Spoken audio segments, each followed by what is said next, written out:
আসসালামু আলাইকুম। এই ছেলেটা গভীর রাতে কারো কবর থেকে চুরি করে মাটি আনতে গিয়ে পড়েছে শত শত কাফনে মোড়ানো লাশের খপ্পরে। সে বাঁচবে কি করে? কেন এসেছিল?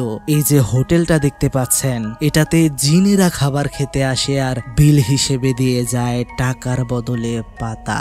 কেন?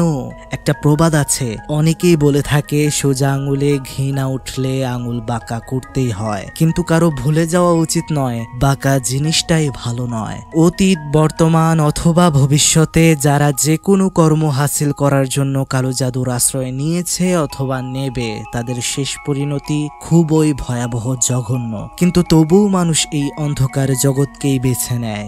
আজ যে ঘটনাটি আপনাদের জানাবো সেটাও একটা লোমহর্ষক কালো জাদুর ঘটনা, যেখানে ইন্দোনেশিয়ার একটি ইসলামিক পরিবারে হঠাৎ করেই জিনের উপদ্রব বেড়ে যায়। সেই পরিবারের একটি মহিলাকে জিনে বশ করে। সেই জিন ছাড়ানোর জন্য আসতে থাকে একের পর এক কবিরাজ, কিন্তু কোনো কাজই হয় না। শেষ পরিণতি কি হয়েছিল, কেন তাদের পরিবারকে জিন ধ্বংস করে দিতে চাইছে, তা জানতে না হয় সম্পূর্ণ ভিডিওটি দেখলেন। হরর, সাসপেন্স এবং রহস্যে ঘেরা ইন্দোনেশিয়ার একদম নতুন সত্য ভৌতিক ঘটনা নিয়ে হাজির হয়েছি আজ। ইন্দোনেশিয়ান ঘটনা মানেই ভয়, আর তাই সাহসী হলেই ভিডিওটি কন্টিনিউ করতে থাকুন। তাহলে চলুন বন্ধুরা, চলে যাওয়া যাক ভয়ানক দুনিয়ায়, যেখানে আপনার ভয় করবে। তার আগে চ্যানেলটি সাবস্ক্রাইব করে ফেলুন। ঘটনার শুরুতেই একটা ঘরের ভেতরে আমরা দুইজনকে দেখতে পাই। এই বৃদ্ধ মহিলাটির নাম হচ্ছে আম্বার, যিনি একজন কবিরাজ, আর এই মেয়েটির নাম হচ্ছে সেকার। এখানে কবিরাজটি সেকার নামের মেয়েটিকে গোসল করিয়ে দিচ্ছিল, তার সাথে কিছু মন্ত্র পড়তেও বলছিল।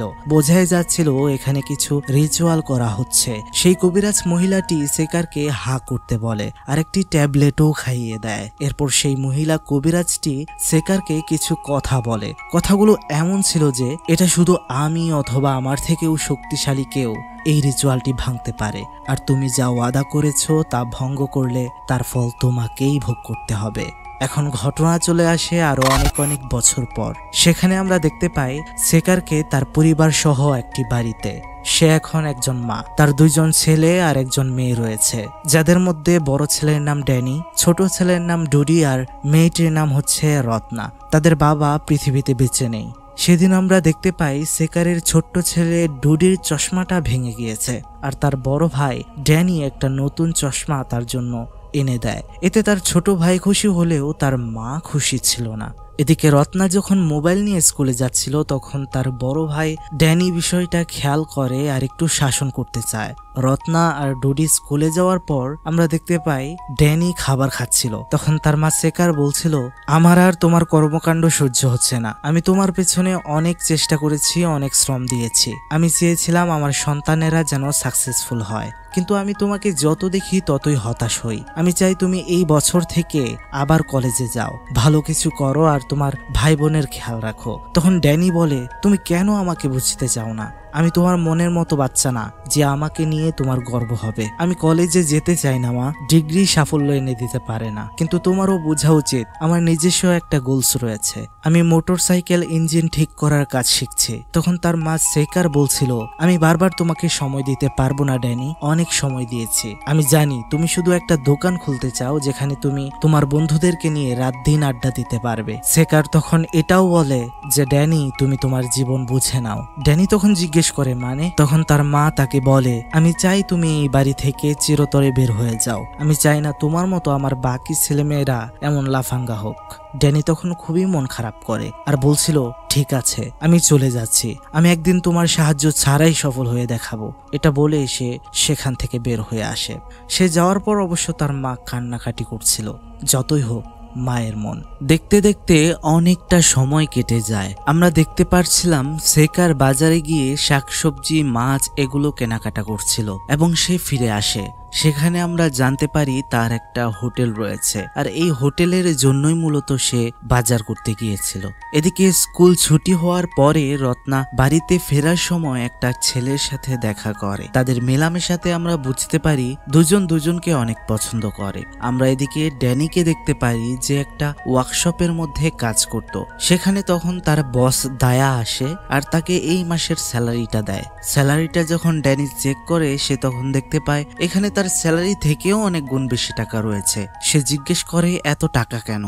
তার মালিক দায়া তাকে বলে, এটা তুমি নাও, এটা তোমার পারিশ্রমিক। তুমি যবে থেকে আমার এখানে কাজ করা শুরু করেছো আমার কাজের অনেকটা উন্নতি হয়েছে, আর এখানে বেস্ট এমপ্লয়ি হচ্ছে তুমি। সেদিন সন্ধ্যার সময় ছোট্ট ডুডির পানি পিপাসা পায়। সে তার বোন রত্নাকে গিয়ে বলে তাকে এক গ্লাস পানি দেওয়ার জন্য। রত্না তখন মোবাইলে তার প্রেমিকের সাথে হয়তো মেসেজিং এ ব্যস্ত ছিল, তাই সে ডুডিকে বলে নিজে গিয়ে পানি নিয়ে আসতে। ডুডি তখন নিচের তলায় ভয়ে ভয়ে যাচ্ছে।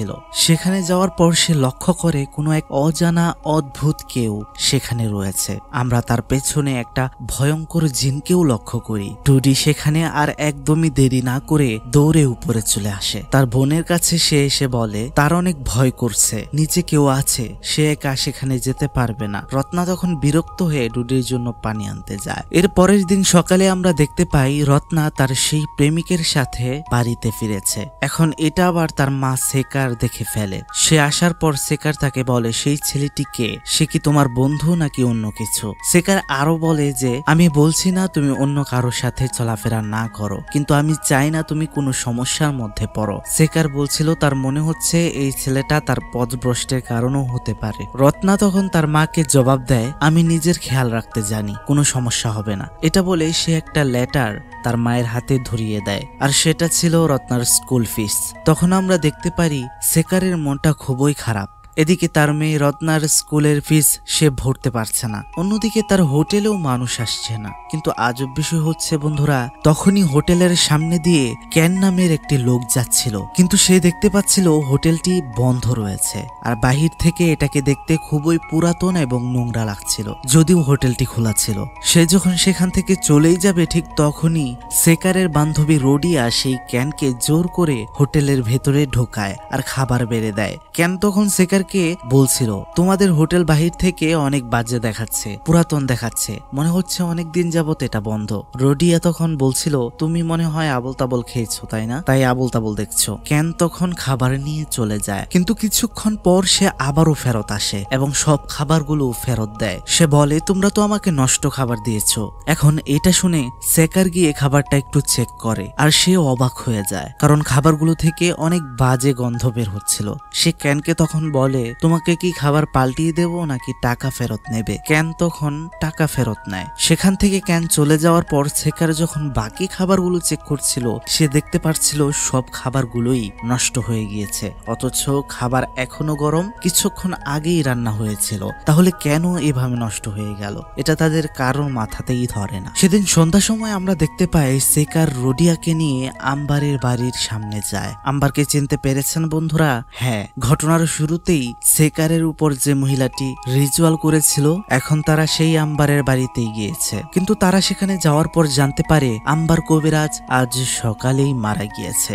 সেখানে থাকা মহিলাটি সেকারকে জানাচ্ছিল আম্বার কবিরাজ মারা যাওয়ার আগে তার ঘর থেকে চিৎকারের আওয়াজ আসছিল, আর সে তার নিজের মুখেই জোরে জোরে আঁচড় দিচ্ছিল। সেকার তখন আম্বার কবিরাজকে দেখার জন্য ঘরে যায়। সে আম্বার কবিরাজের মুখ দেখে খুবই ভয় পেয়ে যায়, কারণ তার মুখে ছিল বড় বড় আঁচড়ের দাগ।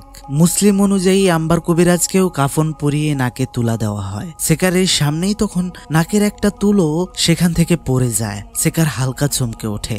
সে তখন সেই তুলোটা নাকে আবার লাগিয়ে দিতে যাবে, তখনই আম্বারের চোখ খুলে যায়। সেকারও চমকে ওঠে, আশেপাশে কেউ ছিল না। সে ভয়ে ভয়ে চোখটা আবার লাগিয়ে দিতে যাবে, তখনই আম্বার নড়ে চড়ে ওঠে। সে আরো ভয় পেয়ে যায়। তখন আম্বার সেকারের মুখে বমি করে দেয়। তখন সেকার কোনো রকমে সেখান থেকে বাহিরে আসে, আর রোডিয়া তাকে সাহায্য করে এবং মুখ ধুয়ে নেয়। সেদিন রাতে ডুডি ভূতের মুভি দেখছিল, তখন দরজায় হঠাৎ করে কেউ একজন নক করলে সে হালকা ভয় পেয়ে যায়। সে যখন দরজা খুলতে এগোবে এখন একটা খেলনার মধ্যে তার পা পড়ে আর সে ফ্লোরে পড়ে যায়। সে দরজার দিকে চেয়ে দেখে সেখান থেকে অদ্ভুত কেউ একজন এগিয়ে আসছে। তার চোখে চশমা ছিল না। সে যখন চশমাটা চোখে দেয় তখন সে দেখতে পারে এটা তার মা সেকার, কিন্তু সেকার তাকে কিছু না বলেই সেখান থেকে চলে যায়, যেটা আজব লাগে ডুডির। সে তার মায়ের বেডরুমে গিয়ে দেখে তার মা বসে আছে। সে যখন আশেপাশে দেখছিল তখন হঠাৎ করেই তার মা তার মুখের সামনে এসে পড়ে আর বলে দরজা বন্ধ করে দাও।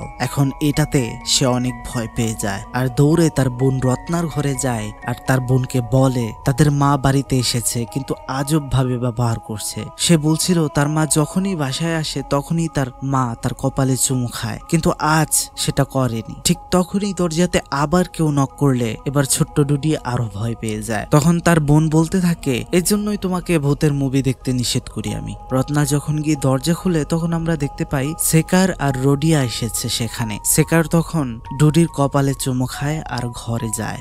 রত্না ডুডিকে বলে তুমি না বলেছো মা আরো আগে এসেছে, তাহলে এখন কে এলো? ডুডি অবাক হয়ে যায়। প্রশ্ন রয়ে যায় আগে কে এসেছিল। সেদিন রাতে যখন সেকার ঘরে শুয়েছিল তখন তার সাথে আজব কিছু হচ্ছিল, সে কাঁপছিল। আর তখন আমরা দেখতে পাই সেখানে রাখা একটা রেডিও চলে ওঠে আর সেটার শব্দে সেকারের অনেক অস্বস্তি লাগছিল। সে তখন উঠে পড়ে এবং সেই রেডিওটা বন্ধ করতেই ঘরে লোডশেডিং হয়ে যায়। পাশে থাকা আলমারিটা হঠাৎ করেই খুলে যায় আর সেখান থেকে দুটি ভয়ানক হাত বেরিয়ে আসে। তখনই সেকার ধীরে ধীরে শূন্যে ভেসে উঠতে শুরু করে।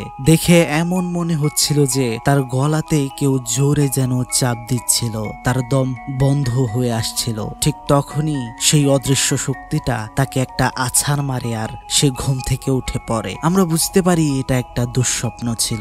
এর পরের দিন আমরা দেখতে পাই সেকার রত্নার স্কুলে গিয়েছে আর সেখানে গিয়ে সে স্কুলের ফিস জমা দিচ্ছিল। ইতিমধ্যেই 3 মাসের ফিস জমা পড়ে গিয়েছিল। তখন সেখান থেকে তাকে জানানো হয় স্কুলের ফিস তো ভরা হয়ে গেছে অলরেডি। আর তখন আমরা দেখতে পাই সে তার বড় ছেলে ড্যানিকে কল করে আর বলে তুমি কি রত্নার স্কুলের ফিস দিয়ে দিয়েছো?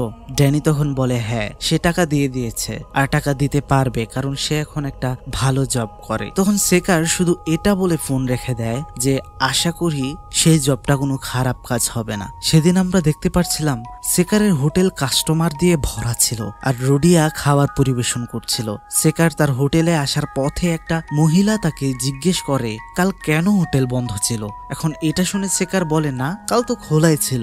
সেই মহিলাটি তাকে বলে সে কাল খাবার আনতে গিয়েছিল কিন্তু অনেক চেষ্টা করার পরেও খাবার আনতে পারেনি, বন্ধ ছিল। এখন এটা শুনে সেকার তাড়াতাড়ি করে হোটেলে গিয়ে পৌঁছায়। বাহির থেকে তার হোটেল দেখে তার মাথায় নষ্ট হয়ে যায়। দেখে মনে হচ্ছিল অনেক দিন যাবত হয়তো কেউ এখানে আসেইনি। বাহিরে ইঁদুর ঘোরাফেরা করছে, নোংরা হয়ে রয়েছে। সে যখন ভেতরে ঢুকে তখন আরো আশ্চর্য হয় এবং ভয় পেয়ে যায়। সে দেখতে পায় যারা সেখানে কাস্টমার খাওয়া দাওয়া করছে তারা সবাই এক একটা বিপৎস অভয়ব। সেখানে রোডিয়া এসে তাকে বলছিল আজকে তো কাস্টমার দিয়ে পুরো ভরা আমাদের হোটেল। আরো আজব বিষয় হচ্ছে সে কিছু পাতা নিয়ে বলছিল এই যে দেখো আজ কত টাকা বিক্রি হয়েছে। সেদিন আমরা দেখতে পাই রোডিয়া আর সেকার একটা কবিরাজের বাড়িতে গিয়েছে। সেখানে গিয়ে সে কবিরাজকে বলে তাদের হোটেলের ব্যবসা আজ 3 মাস যাবত অনেক খারাপ চলছে, আমাদের সাহায্য করুন। তখন সেই কবিরাজ কোন এক মন্ত্র পড়ে আর সাথে সাথে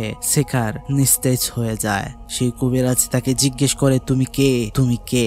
সেকার তখনই একটা জিনের ধারা পজেস হয়, চোখগুলো ভয়ানক হয়ে যায় আর হেসে হেসে বলতে থাকে তার নাম ন্যায়ভাঙ্গি। সেই জিনটা সেই কবিরাজকে বলছিল যদি তুই বেঁচে থাকতে চাস তাহলে এসবে নাক গলাস না। সেকারের ভেতরে থাকে জিনটা অনেক জোরে জোরে চিৎকার করতে শুরু করে আর এতে সেই কবিরাজ পড়ে যায়। কবিরাজ উঠে আর কোনোভাবে সেকারের ভেতর থেকে সেই জিনটা বের করার চেষ্টা করে আর সফল হয়। সেকারের হুঁশ ফিরে আসলে সেই কবিরাজ তাকে জানায় তুমি অনেক দিন আগে একটা জিনের সাথে ডিল করেছিলে যার নাম ন্যায়ভাঙ্গি, আর সেটা ছিল একটা খারাপ মানুষের কারিন জিন। যে এই জিনকে ডেকেছিল সে সব সময় এই জিনকে শান্ত রাখার জন্য রিচুয়াল করে খুশি রাখতো। আর যেহেতু সেই ব্যক্তিটি মারা গিয়েছে, মানে বন্ধুরা সেই আম্বার মহিলা কবিরাজের কথা বলা হচ্ছে এখানে, যেহেতু সে মারা গিয়েছে, তাই সেই জিনকে রিচুয়াল করে পরিচালনা করার মতো কেউ নেই এখন, আর তাই সে ক্ষিপ্ত হয়েছে সেকারের পরিবার ধ্বংস করে দেওয়ার জন্য। সেকার তখন বলছিল, এখন আমার কি করা দরকার? কবিরাজ বলে, যত তাড়াতাড়ি সম্ভব সেই জিনের পিলটা যেটা তোমার শরীরের ভেতরে আছে সেটা বের করতে হবে। এটা না করলে সে তোমাকে কবজা করে নেবে, কিন্তু এটা খুবই কঠিন কাজ। কবিরাজ বলে, সেটা কখনোই সে করতে পারবে না, তার এত ক্ষমতা নেই। এটা সেই করতে পারবে যে এই জিনকে দেখেছিল, আর নয়তো তার থেকেও শক্তিশালী কাউকে লাগবে। এরপরে আমরা দেখতে পাই সেকার আর রোডিয়া আম্বার কবিরাজের বাড়িতে গিয়েছে। সেখানে সে জানালাতে কাউকে একটা দেখতে পায়, কিন্তু রোডিয়া সেখানে কাউকেই দেখতে পারছিল না। সেকার যখন সেই ঘরের মধ্যে যায়, তার পেছনে তখন সেই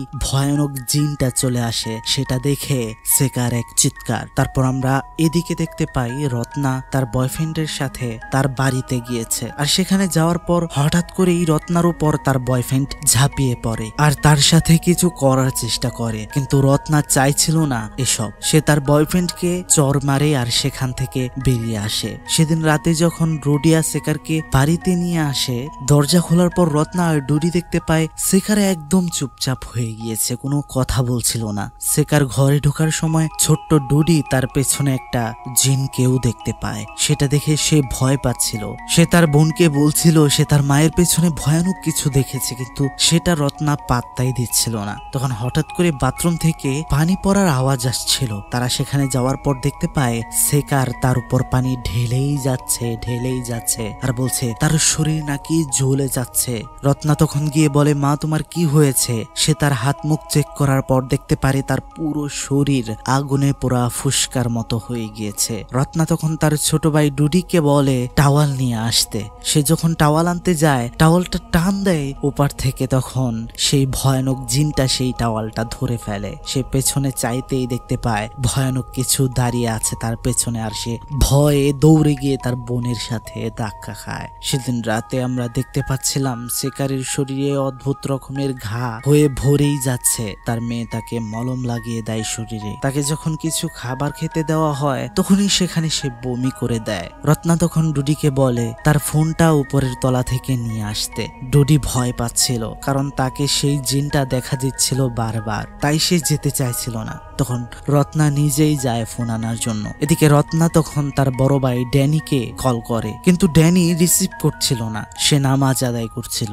সেখানে রত্না তখন তার মাকে ঠিকই সামলাচ্ছিল, কিন্তু তখনই পাশে শুয়ে থাকা ডুডি অদ্ভুত আচরণ করতে শুরু করে। রত্না অবাক হয়ে যায়, সে কিছুই করতে পারছিল না। একে তো তার মায়ের এই অবস্থা, আর ডুডি এমন করছে, সে কি করবে এখন কিছুই বুঝতে পারছিল না। ঠিক তখনই লাইটও চলে যায়, আবহাওয়াটাও যেন পাল্টে যায়, আর তাদের পেছনে আমরা সেই ভয়ঙ্কর জিনকেও দেখতে পাই। তখনই রত্নার মোবাইলে একটা কল আসে, যেটা করেছিল তার বড় ভাই ড্যানি। সেখানে রত্না অনেক কান্না করছিল তার ভাইয়ের কাছে। ড্যানি জিজ্ঞেস করে, তোমার কি হয়েছে রত্না, কান্না করছো কেন? তখন রত্না তাদের সাথে ঘটে যাওয়া সব ঘটনা ড্যানিকে খুলে বলে। ড্যানি এসব শুনে বলে, চিন্তা করো না, ঠান্ডা হও, আমি এখনই চলে আসছি বাড়িতে, আর তুমি ততক্ষণে রোডিয়ার কাছ থেকে হেল্প নাও। বাহিরে তখন প্রচুর বৃষ্টি হচ্ছিল। রত্না একটা ছাতা নিয়ে রোডিয়ার কাছে হেল্প চাওয়ার জন্য যায়। এদিকে সেখানে একটা হুন্ডা নিয়ে ড্যানিও বাড়িতে চলে আসে। রত্নাও এদিকে রোডিয়াকে নিয়ে বাড়িতে এসেছে। তারা সবাই যখন ঘরে প্রবেশ করে, রুমে গিয়ে দেখে সেখানে ডুডিও নেই, তার মা সেকারও নেই। তাহলে তারা কোথায় গেল? তারা তখন সবাই মিলে তাদেরকে খুঁজতে শুরু করে। তখন হঠাৎ করেই তারা ওয়াশরুম থেকে চিৎকার করার আওয়াজ শুনতে পায়। তারা সেখানে গিয়ে দেখতে পায় সেকার ডোডিকে গোসল করাচ্ছে, আর বলছে ডোডির শরীর অনেক জ্বালা করছে, তাই তাকে গোসল করানো হচ্ছে। আমরা বুঝতে পারি সেকারকে সেই ভয়ানক জিন পজেস করেছে। তারা সবাই তখন সেকারকে গিয়ে সামলায়। সেকারের অবস্থা সেখানে খুবই ভয়াবহ ছিল, ভয় পাওয়ার মতোই ছিল। সেদিন সকালে আমরা দেখতে পাই তারা 3 ভাই বোন তার মার কাছে বসেছিল। রত্না তার মায়ের হাতে ওষুধ লাগিয়ে দিচ্ছিল।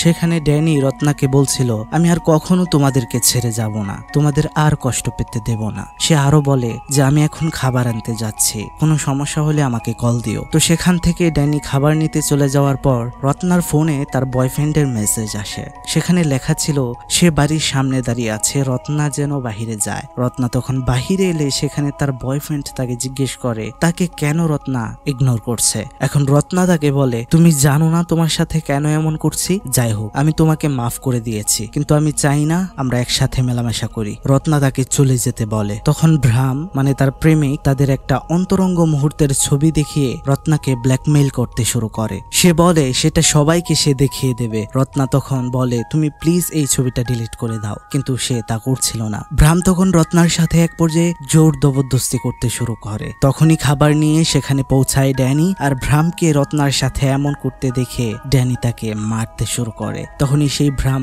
ড্যানিকে বলে থামতে, আর সে বলে সে হচ্ছে তার বোনের বয়ফ্রেন্ড। ড্যানি তাকে মারতে পারে না। ড্যানির মন তখন অনেকটাই খারাপ হয়, আর সে বলে আমি চাই না আমার বোন একজন এমন ছেলের সাথে মিশুক।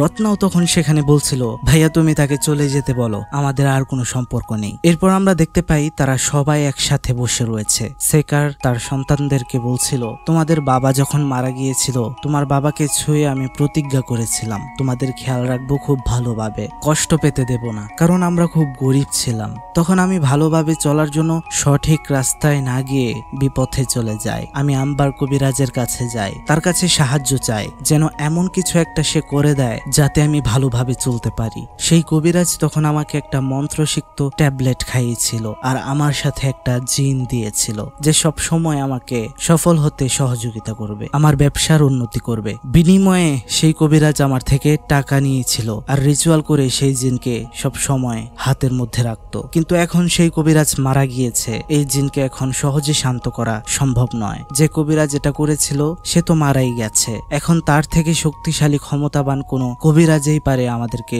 সবাইকে বাঁচাতে। আমি ভুল করেছি, আমাকে তোমরা মাফ করে দিও। তখনই সেখানে ডোডি খেয়াল করে সেই ভয়ানক জিনটা তাদের রুমে ঢুকছে। ড্যানি যখন দরজার বাইরে গিয়ে দেখতে চায় সেখানে কেউ আছে কিনা, সেখানে সে কাউকেই দেখতে পায় না। সে যখন আবারও রুমে ঢুকতে যাবে তখনই রুমের দরজাটা জোরে লেগে যায়, আর সাথে সাথে রুমের ভেতর সেকার অট্টহাসিতে ভেঙে পড়ে। মানে বন্ধুরা তার ভেতরে অলরেডি জিন চলে গিয়েছে। রত্না তার মায়ের কাছে যায়, কিন্তু সেকার তাকে ধাক্কা দিয়ে দেয় আর ঘরের সমস্ত আসবাবপত্র উলট পালট করতে শুরু করে। আর সে বলতে থাকে তার নাকি সারা শরীর জ্বলছে, এটা বলে সে তার মাথা আয়নার মধ্যে বাড়ি দিতে থাকে। এদিকে কোনোভাবে চেষ্টা করে ড্যানি ঘরের মধ্যে ঢুকে, কিন্তু ইতিমধ্যেই আয়নার কাছে সেকারের কপাল কেটে গিয়েছে, আর ভাঙা আয়নার টুকরো দিয়ে সে তার নিজের শরীর ক্ষত বিক্ষত করছিল। ড্যানি অবস্থা বেমানান দেখে কোনো রকমে তারা তিন ভাই বোন বের হয়ে দরজা লাগিয়ে দেয়, কিন্তু অনেকটা আহত হয়ে যায় রত্না। রাতটা কোনোভাবে পার করে তারা। পরদিন সকালে ড্যানি ধীরে ধীরে গিয়ে দরজাটা খুলে ভেতরে ঢুকে সে দেখে তার মা নিচে পড়ে রয়েছে, তার শরীরে অনেক ক্ষত। তারা তাকে তুলে শরীরে ওষুধ লাগিয়ে দিচ্ছিল। এরপর তারা তিন ভাই বোন সেই ঘরে নামাজ আদায় করার জন্য প্রস্তুতি নেয়। তারা যখন নামাজ পড়ছিল ঠিক তখনই সেকার উঠে বসে আর জোরে জোরে বলতে থাকে আমাকে খাবার দাও, আমি অনেক দিন ধরে খাই না। তারা তখন তাদের মায়ের কাছে যায়, তখন সেকার অনেক উত্তেজিত হতে শুরু করে। উপায় না পেয়ে তারা সেকারকে খাটের সাথে বেঁধে ফেলতে বাধ্য হয়। সেদিন সন্ধ্যার সময় আমরা দেখতে পাই তাদের বাড়িতে ড্যানি যেখানে কাজ করে সেখানকার বস দায়া এসেছে, কারণ ড্যানি আজকে সন্ধ্যায় তাদের বাড়িতে একটা দোয়া মাহফিলের আয়োজন করেছে যেন খারাপ জিন এখান থেকে চলে যায়। তারা যখন কোরআন তেলাওয়াত করছিল তখন হঠাৎ করে আবারও উত্তেজিত হয়ে যায় সেকার। সেখানে থাকা একজন হুজুর ড্যানিকে বলে সমস্যা নেই, সবাই বেশি বেশি কোরআন তেলাওয়াত করতে থাকো। তখন আমরা দেখতে পাই সেকার সেখানে সবার উদ্দেশ্যে বলছিল সবাই চুপ কর, তোরা এসব করলেও কোনো কাজ হবে না। তখন ড্যানি রত্নাকে বলে তুমি ডোডি আর বাকিদের নিয়ে অন্য রুমে চলে যাও। হুজুর সেখানে সূরা পড়তে শুরু করে, কিন্তু সেই জিন এতটাই শক্তিশালী ছিল যে তার শক্তিতে সেই হুজুরকে সে শূন্যে ভাসিয়ে ফেলে আর ছুঁড়ে ফেলে দেয়। এতে সেখানে থাকা দেয়ালে কিছু একটার মধ্যে হুজুরের মাথা ঢুকে যায়। সবাই সেখানে খুবই ভয় পেয়ে যায়। সেকার অট্টহাসিতে ভেঙে পড়ে। সেদিন রাতে তারা ভাই বোনেরা খুবই চিন্তিত ছিল এসব বিষয়ে। তখন ড্যানির কাছে রোডিয়ার কল আসে। সে ড্যানিকে বলছিল আমি একটা ভালো কবিরাজ পেয়েছি যার নাম বাবজা, সে সেকারের চিকিৎসা করতে পারবে মনে করি, আর আমি কালকে সকালে সেই কবিরাজের সাথে দেখা করতে যাব। কল শেষ হওয়ার পর রোডিয়া যখন তার ঘরে যাচ্ছিল তখন সে দেখতে পায় সেখানে তার সামনে সেই ভয়ঙ্কর জিন দাঁড়িয়ে রয়েছে। রোডিয়া সেখান থেকে থেকে ভয়ে পালাতে যাবে তখনই তার সামনে এসে পড়ে সেটা। দেখতে তো খুবই ভয়ানক। তখন সে বাঁচার জন্য দৌড়ে গিয়ে রুমের ভিতরে ঢুকে যায়, কিন্তু শেষ রক্ষা হয় না, সেই জিনটা তাকে অ্যাটাক করে দেয়। এর পরের দিন আমরা দেখতে পাই ড্যানি তার বসের সাথে রোডিয়ার বাড়িতে যাচ্ছিল, কারণ সে কাল থেকে রোডিয়াকে পাচ্ছিল না কলে। সেখানে যাওয়ার পর সে দেখতে পায় রোডিয়া অলরেডি মারা গিয়েছে। সেখানে একটা মেয়ে ড্যানিকে বলছিল, আমি প্রতিদিনই রোডিয়ার কাছে আসতাম, কিন্তু আজ এসে দেখি সে আর নেই। তার পকেটে আমি একটা কাগজ পেয়েছি। তখন সেই কাগজটা সেই মেয়েটি ড্যানিকে দেয়। সেই কাগজের মধ্যে আসলে সেই বাবজা কবিরাজের ঠিকানা ছিল, যে কবিরাজের কথা আগের রাতেই রোডিয়া তাকে বলেছিল। এই ঠিকানা দেখার পর তার বস দায়া তাকে জানায়, সে তো এই এলাকাটা চেনে। তারপর আমরা দেখতে পাই একটা খাটিয়া বানিয়ে সেটার উপর সেকারকে তুলে গাড়িতে নিয়ে তারা সেই কবিরাজের বাড়ির উদ্দেশ্যে রওনা দেয়। তারা যেতে যেতে একটা জঙ্গলের সামনে গিয়ে পৌঁছায়, যেখান দিয়ে আর গাড়ি চালানো সম্ভব না। সবাই তখন সেখান থেকে নেমে পড়ে আর খাটিয়াতে সেকারকে নিয়ে কবিরাজের বাড়ির উদ্দেশ্যে হাঁটতে শুরু করে। ঘন বাঁশঝাড় যখন শেষ হতেই চাইছিল না, অলরেডি সূর্য অস্ত গিয়েছে, মাগরিবের আজান হচ্ছিল। তখন তারা মনে করে সামনে যাওয়ার আগে এখানেই মাগরিবের নামাজটা পড়ে নেওয়া ভালো হবে, কারণ সেখানে ছোট্ট একটা বাঁশের মসজিদ ছিল। সেখানে তারা নামাজ আদায় করতে শুরু করে। রুকুতে যাওয়ার সময় ছোট্ট ডুডি পেছনে লক্ষ্য করে আর সে দেখতে পায় ভয়ঙ্কর জিনটা তার মায়ের সাথে বসে রয়েছে। তখন সে ভয়ে আর কাউকে কিছু বলে না। নামাজ শেষ হওয়ার পর তারা পেছনে চায়, কিন্তু সেখানে সেকার ছিল না। সবাই খুবই চিন্তিত হয়ে যায়। একে তো রাত, দ্বিতীয়ত এই জঙ্গলের ভেতর তারা খুবই বিপাকে পড়ে গিয়েছে। ড্যানি তখন রত্নাকে বলে ডোডিকে নিয়ে যেন সে এখানেই বসে, আর সবাই যেন আলাদা আলাদা ভাবে খুঁজতে থাকে, কারণ একা খুঁজতে গেলে অনেক সময় লেগে যাবে। তারা তখন লাইট নিয়ে বের হয়ে পড়ে। তাদের সাথে যে দুইজন লোক ছিল তারা যখন একটু সামনে যায়, তাদের সামনেই তখন ছিল সেকার, জিনে বশ হওয়া ছিল সে। আর সেটা তাদেরকে দেখেই অ্যাটাক করে দেয় আর বাঁশ দিয়ে এক একজনকে একদম শেষ করে দেয়। তাদের চিৎকার শুনে সেখানে দায়া আর ড্যানি চলে আসে। তারা যখন সেই লাশগুলো দেখছিল, ঠিক তখনই পেছন থেকে পজেস হওয়া সেকার দায়ার উপরে অ্যাটাক করে দেয়, কিন্তু ড্যানি সেটা খেয়াল করছিল না। সে যতক্ষণে খেয়াল করে ততক্ষণে সে চেয়ে দেখে সেখানে দায়া নেই। সে দায়াকে হন্যে হয়ে খুঁজতে শুরু করে আর পেয়েও যায়, কিন্তু দায়ার মরার সময় হয়েছে ততক্ষণে, মানে তার সামনেই তার বসের মৃত্যু হয়। এদিকে মসজিদের সামনে যখন রত্না আর ডোডি বসেছিল, তখন তারা দেখতে পায় তাদের সামনে তার মা সেকারকে। তারা ভয়ে ভয়ে সামনে এগোতেই পজেস হওয়া সেকার তাদের উপর অ্যাটাক করতে চায়। তারা তখন নিজেদের জান বাঁচাতে দৌড়াচ্ছিল, কিন্তু রাস্তার মধ্যে ডোডি হঠাৎ করে পড়ে যায়। সেকার ডোডিকে টানতে শুরু করে নিজের সাথে নিয়ে যাওয়ার জন্য। তখনই সেখানে ড্যানি আসে আর ডোডিকে বাঁচিয়ে নেয়। তখন সেখানে ড্যানির উপরে আঘাত করতে শুরু করে। ড্যানি কোনোভাবেই পারছিল না। তখন সেখানে সেই বাবজা কবিরাজ এসে পড়ে আর কিছু একটা দিয়ে বাড়ি দিয়ে সেকারকে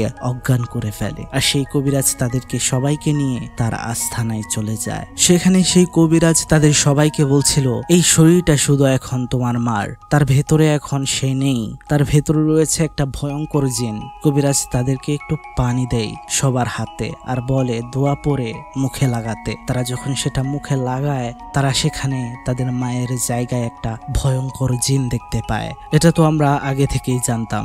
যাই হোক, সেই কবিরাজ তাদেরকে বলে, তোমাদের মাকে যদি তোমরা বাঁচাতে চাও তাহলে তার ভেতর থেকে সেই কালো জাদুর ট্যাবলেটটা বের করতে হবে আর এই জিনকে পুরোপুরি ভাবে শেষ করে দিতে হবে। আর তার জন্য কবিরাজ ড্যানিকে বলে যে তাকে এমন একটা নারিকেল খুঁজে এনে দিতে হবে যেটা একটা গাছের মধ্যে একটা মাত্র নারিকেলেই ধরেছে, সেরকম একটা নারিকেল এনে দিতে হবে। আর সেকারকে যে রিচুয়াল করে এই জিন তার সাথে দিয়েছিল তার কবরের মাটি আনতে হবে। এই দুইটাই খুবই ভয়ঙ্কর এবং চ্যালেঞ্জিং একটা কাজ বন্ধুরা, কারণ এই কাজটা করতে হবে আজকে রাতের ভেতরেই। ড্যানি তো এসব খুঁজতে যাবে বন্ধুরা। যারা ভিডিওটি দেখতে দেখতে এতক্ষণ পর্যন্ত চলে এসেছেন তাদেরকে একটা ধন্যবাদ তো দিতেই চাই। তার সাথে আপনার কাছ থেকে চেয়ে নিতে চাই একটা কমেন্ট, সাবস্ক্রাইব আর লাইক।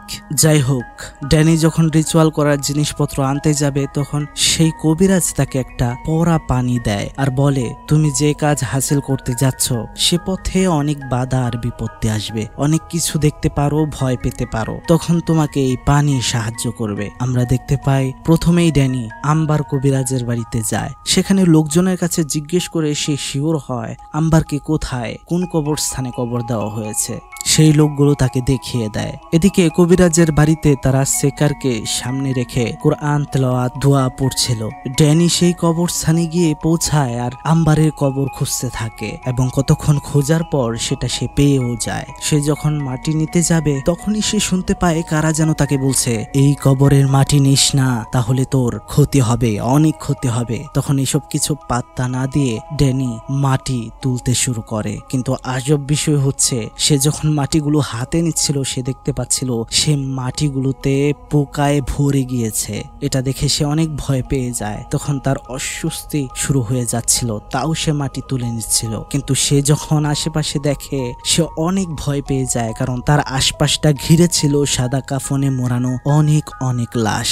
তার মনে হয় তাকে কবিরাজ একটা পানি দিয়েছিল। তখন সে জলদি করে সেই পানিটা বের করে আম্বারের কবরের উপরে ঢালতে শুরু করে। এতে সাথে সাথেই পরিবেশটা শান্ত হয়ে যায়, সব চলে যায়। বন্ধুরা, মাটি তো সে তুলে আনে সেখান থেকে, কিন্তু এখন এটা ভেবে সে হয়রান হয়ে যায় যে সেই নারিকেল গাছ সে কোথায় পাবে, যে নারিকেল গাছে মাত্র একটা নারিকেল ধরেছে। তখন বন্ধুরা এখানে একটা মিরাক্কেল ঘটে। আমরা দেখতে পারি আচানক তার কাছে তার মা আসে। এটা তো তার মা হতেই পারে না, কিন্তু এটা ছিল তার মার কার ইঞ্জিন, যেটা খুব ভালো ছিল এবং সেটা তাকে পথ প্রদর্শক হয়ে একটা নারিকেল গাছের কাছে নিয়ে যায়। আর সেখানে ড্যানি চেয়ে দেখে একটি গাছের মধ্যে একটি নারিকেলেই ঝুলে রয়েছে। সেটা দেখে সে অনেক খুশি হয়ে যায়। আর এদিকে আমরা দেখতে পাই সেকার আবারও সেখানে পজেস হয়ে গিয়েছে। তখন সে বলছিল বাবজা কবিরাজকে সে যেন এসব বিষয় থেকে দূরে থাকে, নয়তো সে তাকেও মেরে ফেলবে। সে এগিয়ে যায় রত্না আর ডোরিকে মারার জন্য, কিন্তু বাবজা কবিরাজ তাকে বাড়ি মেরে ফেলে দেয়। আর তখন আমরা দেখতে পাই তাদের মধ্যে ভালোই দস্তাদস্তি শুরু হয়ে গিয়েছে। বাবজা কবিরাজও পেরে উঠছিল না। তখন আবার যখন কবিরাজকে সেকার অ্যাটাক করতে আসে তখন কবিরাজ তাকে ধরে বাহিরে ছুঁড়ে ফেলে দেয়। সেখানে পড়ে সেকার অজ্ঞান হয়ে যায়। আদৌ কি অজ্ঞান হয়েছে সেটা দেখার জন্য ধীরে ধীরে কবিরাজ তার কাছে এগিয়ে যায় চেক করার জন্য, কিন্তু তখনই আমরা দেখতে পারি সেটা কবিরাজের উপর আবারও অ্যাটাক করে দেয়। এতে অনেকটা আহত হয়ে যায় কবিরাজ। আমরা দেখতে পারি সেকার একটা ছুরি নিয়ে রত্নাহার ডোরিকে মারার জন্য এগিয়ে যাচ্ছে। তারা খুবই ভয় পাচ্ছিল, ভেবেছিল হয়তো আজকেই তাদের শেষ দিন, তাদের মায়ের হাতেই তাদের মরতে হবে। তখন ছোট্ট ডোরি তাকে বলে, মা আমরা তো তোমাকে অনেক ভালোবাসি, তুমি কি আমাদেরকে একটু ভালোবাসো না? এই কথাতে সেকার আর মারতে পারে না, ইমোশনাল হয়ে যায়। অর্থাৎ তার ভেতরে থাকা সত্তাটা এখনো বেঁচে রয়েছে, কিন্তু সেটা বেশিক্ষণ স্থায়ী থাকে না। তখনই আবার সে জিনের দ্বারা পজেস হয়ে যায়। সেকার যখনই মারতে যাবে তখনই সেখানে ড্যানি এসে পড়ে আর ফেরায়, কিন্তু তাও কাজ হচ্ছিল না। এদিকে বাবজা কবিরাজ পেছন থেকে ডাবের পানি ছিটিয়ে দিচ্ছিল সেকারের শরীরে। এতে সে ধীরে ধীরে দুর্বল হয়ে পড়ে আর সবাই তাকে নিয়ে শুইয়ে দেয়। কবিরাজ তাদের সবাইকে বলে ডাবের পানি হাতে নিয়ে সেকারের পুরো শরীরে মালিশ করে দিতে আর সেই কবর থেকে আনা মাটিটা সেকারের শরীরে লাগিয়ে দিতে। সবাই তখন এটাই করতে থাকে। এরপর আমরা দেখতে পাই ধীরে ধীরে সেকার হুশে ফিরতে শুরু করে। কবিরাজ সেই ডাবের পানি সেকারকে খাইয়ে দেয়। এখানে সেকার ড্যানির কাছে মাপ চাইছিল আর বলছিল, আমি ভুল ছিলাম, তুমি সঠিক ছিলে, তুমি খুব ভালো ছেলে, একদিন অনেক বড় হবে, তুমি তোমার মতো ইচ্ছে মতো জীবন চালিয়ে যাও। ড্যানি তখন কান্না করতে থাকে আর বলতে থাকে, আমিও আর কখনো বাড়ি থেকে চলে যাব না মা, তুমি বললেও যাব না। কিন্তু ততক্ষণে সেকার কালিমা পড়ে মৃত্যুবরণ করেছে। কি বন্ধুরা, মনে করছেন ঘটনা শেষ না? তাহলে শুনেন। কিছুদিন পর আমরা দেখতে পাই ড্যানি আর রত্না তাদের হোটেল সামলাচ্ছিল।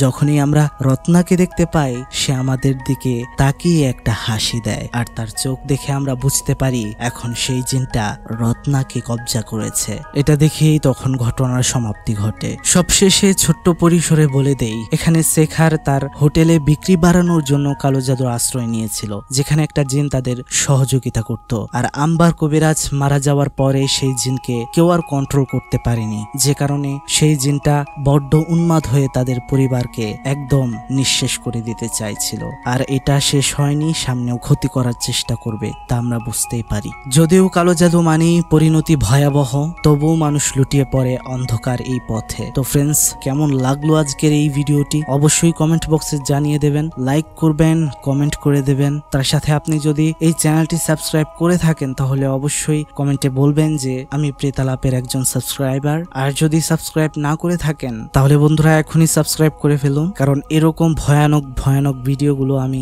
সবার আগে আমাদের এই চ্যানেলটিতে আপলোড করি, যেটা অন্য কোথাও পাবেন না। সো এই সব ভিডিও মিস করতে না চাইলে অবশ্যই সাবস্ক্রাইব মাস্ট। যাই হোক, আজকের মতো বিদায় নিচ্ছি বন্ধুরা, দেখা হবে নেক্সট এপিসোডে আরো ভৌতিক কিছু নিয়ে। সে পর্যন্ত আমাদের আগের ভিডিওগুলো দেখতে থাকুন, ভালো থাকুন, ভালো রাখুন। আল্লাহ হাফেজ, আসসালামু আলাইকুম।